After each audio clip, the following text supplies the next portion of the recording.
మంచిగా ఉన్నారల్లా. నేను వచ్చేసిన ఇవాళ చూద్దాం మస్తు మస్తు వార్తలు పట్టుకొచ్చిన. ఇంకెందుకు ఆలస్యం, మొదలు పెద్ద వార్తలు చూద్దాం పారి.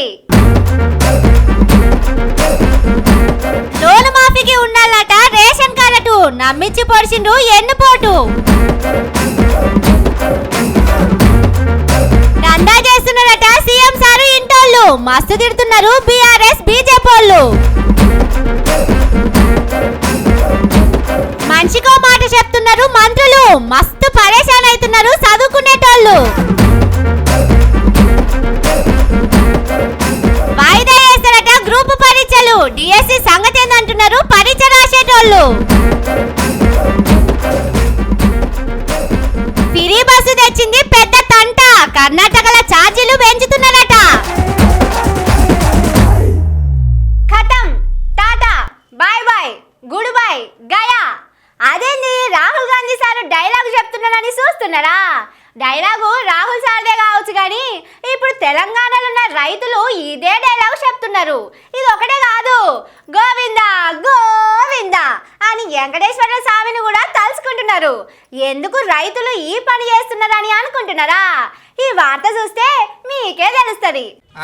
మొగుల మీదకి లేవట్టి మంచి బుడలెత్తేసినట్టే చేసిరు పోరి సర్కారు వాళ్ళు.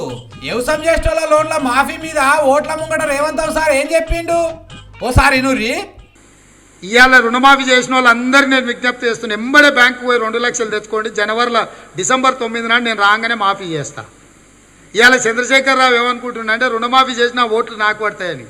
నేనేం చెప్తున్నా అంటే రుణమాఫీ అయిన వాళ్ళందరూ ఎంబడే పోయి మళ్ళీ 2 లక్షల రుణం తెచ్చుకోరి. డిసెంబర్ 9 నాడు నేను అవి మాఫీ చేస్తా. కాబట్టి రైతులందరికీ నేను విజ్ఞప్తి చేస్తున్నా, ఎంబడే పోయి బ్యాంకుకు పోయి లోన్లు తెచ్చుకోరి, వచ్చిన ఎంబడే నేను రుణమాఫీ చేస్తా. ఇప్పుడు తీసుకుంటే ₹1,00,000 మాఫీ అవుతుంది. మేము వచ్చినాక 2 లక్షలు మాఫీ చేస్తాం. డిసెంబర్ 9 నాడే 2 లక్షలు మాఫీ చేస్తాం. ఈడికే లోన్ కట్టిన వాళ్ళు ఎవరన్నా ఉంటే ఎంబడే పోయి 2 లక్షలు తెచ్చుకోమన్నాడు. పాపం చాలా మంది రేవంత్ సార్ మాటలేని పోయి 2 లక్షలు తెచ్చుకున్నారు అప్పు. కానీ సర్కారు వాళ్ళు ఇప్పుడు ఏం చేసిండో ఎరికేనా? రేషన్ కార్డు ఉంటేనే లోన్లు మాఫీ చేస్తారట. రేషన్ కార్డు లేని వాళ్ళకు మాఫీ చేసేది లేదంటున్నారు. అంటే ఇప్పుడు ఉన్న వాళ్ళ సగం మందికి ఎక్కువనే పక్కకు నూకేస్తారన్నట్టు. ఓట్ల ముంగటనేమో అందరికి ఇస్తామని రాహుల్ గాంధీని పట్టుకొచ్చి చెప్పిండ్రు. ఓట్ల ముంగట అన్ని ఫ్రీ అన్నోళ్ళు గద్దెనెక్కినాక అన్నింటికి కండిషన్లు పెడుతున్నారు. ఫ్రీ కరెంటుకు అదే అయ్యింది, గ్యాస్ బండకు అదే అయ్యింది. ఇక రైతు బంధు పశులకు కూడా ఇదే కథ చేస్తారు కావచ్చు అని వ్యవసాయం చేసేటోళ్ళు అనుకుంటున్నారు. ఎకరానికి 15,000 ఇస్తామని ఓట్ల ముంగట అన్నారు. ఇప్పుడు అలా కథ చూస్తుంటే దానికి కూడా పంగనామాలు పెట్టుడు పక్కా అని అంటున్నారు. నమ్మి ఓట్లేస్తే ఇట్లా 6 నెలలు తిరగక ముందుకే కళ్ళలో ఓడిసి కడుపు మీద కొడతారని అనుకోలేదని మస్తు బాధపడుతున్నారు అన్నదాతలు.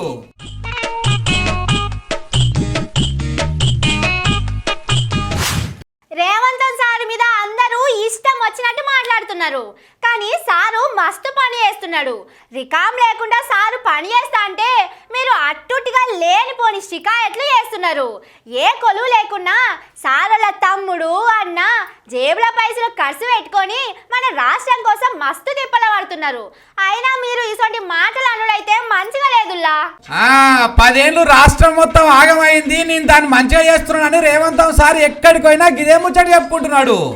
అంతకుముందు 60 ఏళ్ళు ఏమైంది అనేది పక్కన పెడితే పోయిన 10 ఏళ్ళనే అంత ఆగమాగమైందని అంటున్నాడు సారు. మరి దాన్ని మంచిగా చేస్తున్నా అంటే చిన్నసన్న ముచ్చట ఎప్పురి. అందుకే హైదరాబాద్ పక్క పొంచి ఇంకో కొత్త పట్టణాన్ని కడతాడట. అగో మంచిగా చేస్తున్నా అంటే ఉన్నదాన్ని చక్కగా చేయాలి కానీ కొత్తది కట్టుడేందని మాత్రం అడగకూర్రి. పక్క రాష్ట్రంలో చంద్రాల సార్ అమరావతి కట్టినట్టు ఇక్కడ కూడా మన రేవంత్ సారు భ్రమరావతి కట్టాడు కావచ్చు. దీని మీద car party MLA Vivekananda sir ఏమంటున్నాడో చూడు రూపాలి. ముఖ్యమంత్రి గారి మాటలు చెప్తా ఉంటే కల్కి సినిమా పనికిరాదు. మనకి కల్కి సినిమా పట్టుకురాదు, ఏ 3D సినిమా పట్టుకు అద్దలు చూసే అవసరం. అద్దలు లేకుంటే 3D మూవీ చూపిస్తున్నాడు. అవు నిజమే, మొత్తం కల్కి సినిమాను మించిన బంగ్లాలు కడతారు కావచ్చు. కానీ ఆడనే ఎందుకు కడుతున్నారో సమజైతలేదని అంటున్నారు అందరూ. అయితే బీజేపీ ఎమ్మెల్యే హరీష్ బాబు సారు ఈ ముచ్చటను కుద్దుగా చెప్పిండు.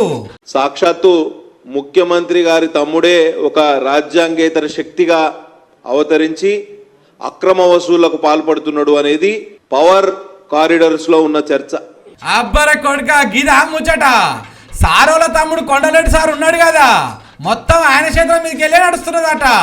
నడి రాత్రి దాకా సెక్రటరియట్ లో కూర్చొని మస్తు పని చేస్తున్నాడట. ఏ పని కావాలన్నా ఆసారి చెప్తేనే అవుతున్నదని సర్కారులో ఉన్న కాంగ్రెస్ పార్టీ వాళ్ళే అంటున్నారట. కానీ చూసిర్రా, రేవంతం సార్ ఏమో పెద్ద పెద్ద పట్టాలు కడుతుంటున్నాడు, అలా తమ్ముడేమో ఆఫీసులోనే కూర్చొని మస్తు కష్టపడుతున్నాడు. కానీ ఇట్లా ఏం కొలువు లేకున్నా రాష్ట్రం కోసం రాత్రి దాకా సెక్రటరియట్లో కూర్చొని పనిచేసేటోళ్ళు ఎవరైనా ఉంటారా ఎప్పురి? రాష్ట్రం అంతే రేవంతం సార్ ఒక్కరికే కాదు, అలా ఇంటి వాళ్ళందరికీ మస్తు పైర ఉన్నట్టున్నది కదా. నిజంగానే మీరు చాలా గొప్పోళ్ళు సార్లు.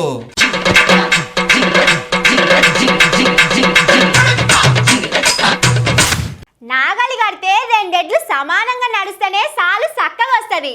ఎటు దిక్కున్నది అటే గుంజితే ఎట్లుంటది? ఆగమాగం అవుతుంది. అట్లనే సర్కార్ అన్నాక ఓ లెక్క మీద ఓ పద్ధతి మీద నడవాలి. ఏదన్నా నిర్ణయం తీసుకుంటే అందరూ కలిసి తీసుకోవాలి. కానీ మన సర్కారు ఏం చేస్తున్నదో ఎట్లా చేస్తున్నదో సమజే అయితలేదు. పోండ్రి కొలువుల కోసం చదివేటోళ్లతోని సర్కారు వాళ్ళు ఫుల్ బాలాడుతున్నట్టే కొడుతున్నది. పరీక్షలు వాయిదా వేయాలని అందరూ అడుగుతున్నారు. మొన్నటిదాకా వాళ్ళను తిట్టిన రేవంతం సారు నిన్న ఏమన్నాడో చూడండి. నేనమైన మా పిల్లలు కూడా పరీక్షలు కొందరు వాయిదేరు, కొందరు ముందు కోరి, కొందరు వెనుక కోరు అంటారు. తప్పకుండా పరీక్షలకు సంబంధించి కూడా మా పొన్నం ప్రభాకర్ గారికి చెప్తున్నా, పిల్లలు రోడ్డు ఎక్కే బదులు మన ప్రభుత్వం వినడానికి సిద్ధంగా ఉంది. ఏందని ఉంటే పోయి మంత్రులను కలువురు, మీ సాధక బాధకాలు ఉంటే ఇను చెప్పురి. తప్పకుండా ఇని మీ సమస్యల్ని పరిష్కరించే బాధ్యత మాది. పరీక్షలకు చదివేటోళ్ళు రాండి, మా మంత్రి గారు వస్తారు, కూర్చొని మాట్లాడి పంచాది తెంపుకుందామన్నాడు. అబ్బా సారు పెద్ద మనసుతోటి ఎంత మంచి ముచ్చట చెప్పిండని అందరూ సంబరంలో ఉన్న టైంలో మంత్రి సీతక్క ఇంకో ముచ్చట చెప్పింది. పరీక్షలు వాయిదా వేసేది లేదు, ఏం లేదు, చక్కగా చదువుకోండి వాళ్ళ మీదనే కోపం చేసింది. ఇక బట్టి సారేమో ఇంకో ముచ్చట చెప్పుకొచ్చిండు. ఈ పరీక్ష రాయండ్రి, ఇంకొన్ని కొలువులు పెట్టి మళ్ళీ పారి పరీక్ష పెడతామన్నాడు. ఇప్పుడు మేము కండక్ట్ చేసే డిఎస్సి సంబంధించినటువంటి 11,000 ఉద్యోగాలే కాకుండా ఇంకో 5 నుంచి 6,000 ఉద్యోగాలు డిఎస్సి సంబంధించి ఇంకా వస్తాయి కొద్ది రోజుల్లో. ఇంకోటి మరొకటి కూడా వస్తుంది, మీరే కంగారు పడాల్సిన అవసరం లేదు. మంచి ముచ్చట చెప్పిండ్రు సారు. ఇంకో 5-6 వేల కొలువులతోని మళ్ళపారి పరీక్ష పెడతామంటున్నారు. మంచిగానే ఉన్నది, కానీ మీకు ఆ ఖర్చు ఎందుకనే కదా మేము కూడా చెప్తున్నది. ఇప్పుడే ఆ కొలువులు కూడా కలిపి పరీక్ష పెడితే అయిపోతుంది కదా సారు. వాళ్ళు కూడా జరంత చదువుటానికి టైం దొరుకుతుంది. అందరూ ఏదో పని చేసుకొని బతికేటోళ్ళేనాయే. కొలువుల నోటిఫికేషన్ ఇచ్చినాకనే కూర్చొని చదువుతారు.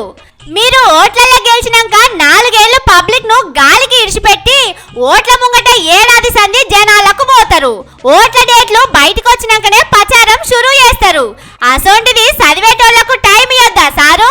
అయినా మీరు కుర్సీ ఎక్కక మోదాలు పరీక్షలు వాయిదా పెట్టాలని మస్తులోళ్ళు చేసిండ్రు. మరి ఇప్పుడెందుకు నిరుద్యోగులు కానొస్తలేదు సారు?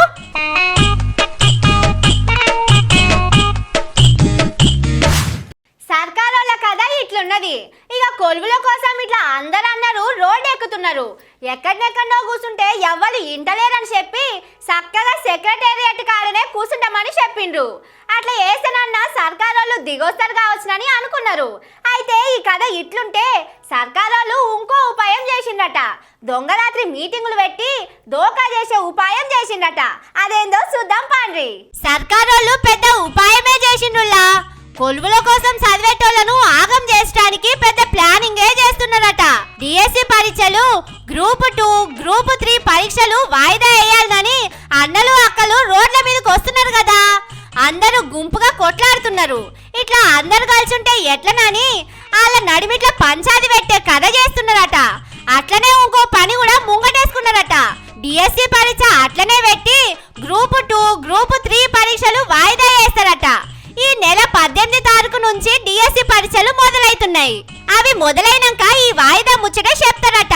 అప్పటిదాకా దాచి పెట్టాలని చూస్తున్నారట. మొదలే చెప్తే డిఎస్సి పరీక్ష కూడా వాయిదా పెట్టమంటారని మొదలే ఇదంతా చేస్తున్నారని అనుకుంటున్నారు. నిన్న నడి రాత్రి కూర్చొని దీని మీద మాట ముచ్చట చేసిందని అంటున్నారు. అది అయినాక చూడండి ఎసంటి ముచ్చట్లు బయటకు వస్తున్నాయో. నమస్తే సార్. నమస్తే సార్, బడ్జెట్ ఏం కావాలని కోరుకుంటున్నారు? సార్ గ్రూప్ 2 ని గ్రూప్ 3 ని సేమ్ సిలబస్ ఉంటుంది సార్. మనం ఏం చేయాలి? దాన్ని పోస్ట్ పోన్ చేయాలా సార్? దాన్ని పోస్ట్ పోన్ చేసి గ్రూప్ 3 ని గ్రూప్ 2 ని ఒకటేసారి నిర్వహిస్తే ఏ ప్రాబ్లం ఉండదు సార్. అచ్చా, రెండింటిని క్లబ్ చేసి ఒకటేసారి పెట్టినా ఏం కాదు సార్. రెండు సేమ్ సిలబసే సార్. ఓకే, ఏ నెలలో పెడితే బెటర్ సార్? నవంబర్ అయినా పర్లేదు, మనకు 2 months టైం అయినా పర్లేదు సార్. మీ పేపర్ అంతా చేంజ్ అయిపోతుంది. ఎన్ని నెలలు కావాలి మీకు టైం? సార్ 2 months అయితే సరిపోతుంది సార్. ఆ డాటా అంతా మేము గుర్తు పెట్టుకోవాల్సి వస్తుంది సార్. ఓకే అమ్మా. సార్ మీరు క్లియర్ గా గ్రూప్ 2 ని కూడా మేము పోస్ట్ పోన్ చెయ్యమని చెప్పిస్తున్నారు సార్. నాకు అర్థమైంది మనోహర్, నీకేం చెప్పా నాకు అర్థమైంది కాబట్టి నిన్ను అన్నిసార్లు అడిగింది. సార్ ఎన్ని నెలలు కావాలి మీకు టైం అని? 2 months సరిపోతాయి సార్. దయచేసి ఓకే, డెఫినెట్లీ నీ ఆలోచనలు పరిగణలో తీసుకొని చేస్తాం. చూసిండ్రా, నిన్న మొన్నటి దాకా సప్పుడు చేయని బట్టి సారు పిల్లగాళ్ళ ఫోన్లు ఎత్తుతున్నాడు, వాళ్ళతోని మాట్లాడుతుండు. ఎంత ముద్దుగా అడుగుతున్నారో ఇన్నారు కదా. మీకు చాక్లెట్లు కావాలనా, బిస్కెట్ కావాలనా అని చిన్న పిల్లగాళ్ళను అడిగినట్టే అడుగుతుండు సారు. ఎన్నడూ లేని ఇంతగానం ప్రేమను చూపెడుతున్నారంటే వెనకాల ఏదో పెద్ద కథనే నడుస్తున్నదని అందరూ మాట్లాడుకుంటున్నారు. పబ్లిసిటీ కోసమే ఇట్లా చేస్తున్నారని అంటున్నారు.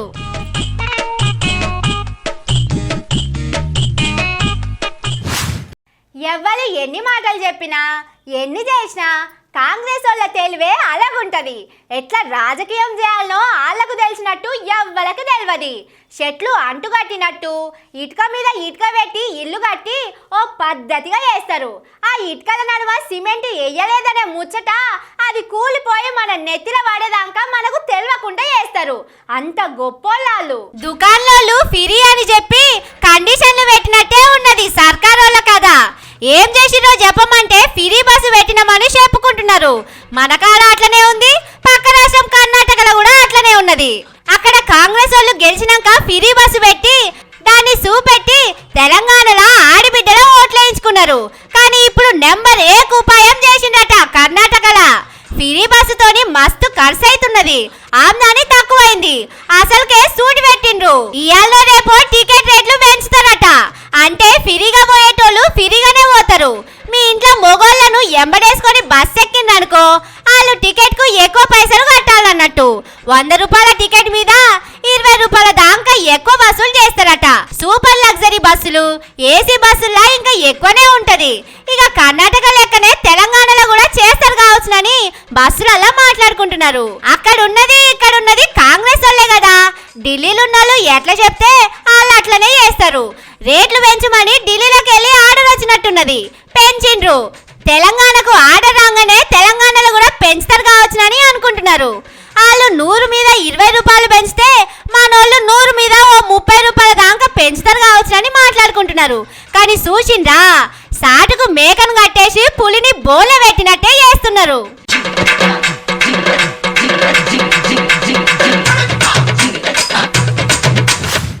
ఇంట్లో నాయన ఏ తవ్వల పోతే పొలగాండ్లు కూడా అదే తవ్వల నడుస్తారు. తండ్రి చక్కడి తవ్వల పోతే పిల్లగాండ్లు అదే తవ్వల పోతారు. తప్పుడు తవ్వల పోతే వాళ్ళు తప్పుడు తవ్వలనే పోతారు. ఇది ఒక్క ఇంట్లోనే కాదు, ఆఫీసుల పెద్ద సార్లైనా రాజకీయంలో పార్టీ లీడర్లైనా ఇట్లనే ఉంటది. పార్టీల పెద్ద లీడర్లు ఎట్లా చేస్తే వాళ్ళ కిందున్నోళ్ళు కూడా అట్లనే చేస్తారు.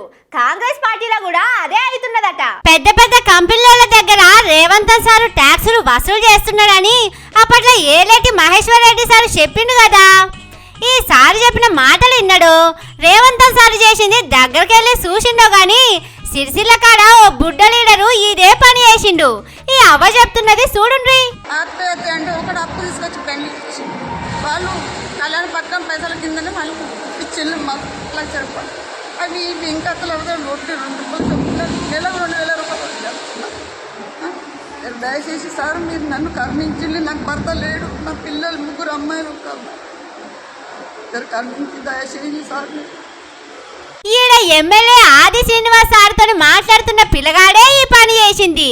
పేరు మధుకర్. షేయిపాటి సోషల్ మీడియాలో పని చేస్తాడట. కాంగ్రెస్ సర్కారు రాగానే నేనే కళ్యాణ లక్ష్మి పైసలు ఇప్పిస్తానని చెప్పి ఈ అవ్వ దగ్గర 7,000 రూపాయలు తీసుకున్నాడట. నిన్న ఎమ్మెల్యే సారు చెక్కులు పంచడానికి వచ్చిండు. కానీ లిస్టులో ఈ అవ్వోళ్ళ బిడ్డ పేరు లేదు. అగో నేను పైసలు ఇచ్చిన, నా బిడ్డ పేరు ఎందుకు లేదని ఆడనే లొల్లి చేసే వరకు ఆ బుడ్డ లీడర్ను పిలిచి ఎమ్మెల్యే సారు మాట్లాడిందట.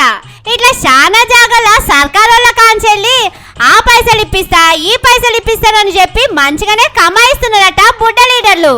ఇక జగిత్యాల జిల్లా పగడపల్లిలో ఈ పెద్ద మనిషి కూడా అసొంటి పనే చేస్తున్నాడట. రేవంత్ రెడ్డి తర్వాత బుర్ర రామగౌడే ఉంటాడు, అంతే. లచ్చన్నే ఉంటాడు, అంతే. ఇవన్నీ రంగాలు ఉండే, మీరు ఏం బీకినా అని చెప్పిండు అని చెప్పి షేయిపాటిలా రేవంత్ సార్ తర్వాత ఈయననేనట. ఈయన ఏం చెప్తే అది అవుతుందట. ఎవలకు కొలువులు ఇవ్వమంటే వాళ్ళకు ఇస్తారట. ఊళ్ళలో షేయిపాటల కదా ఇట్లా నడుస్తున్నది. చేయి పార్టీల స్వాతంత్రం ఎక్కువ ఉంటదని బయట చెప్తుంటారు. ఇవి చూసినాక నిజంగానే అనిపిస్తున్నది. కానీ స్వాతంత్రం ఎక్కువై పబ్లిక్ ను పరేషాన్ చేసుడు, పైసలు గుంజుడే మంచిగా లేదు. జర పార్టీకి పెద్ద మనిషి లెక్కున్న రేవంత్ సారు దీని మీద మనసు పెట్టాలి. లేకపోతే సారు ట్యాక్సులు బంద్ చేస్తే కిందున్నోళ్ళు కూడా బంద్ చేస్తారు కావచ్చునని పబ్లిక్ జోకులు వేసుకుంటున్నారు.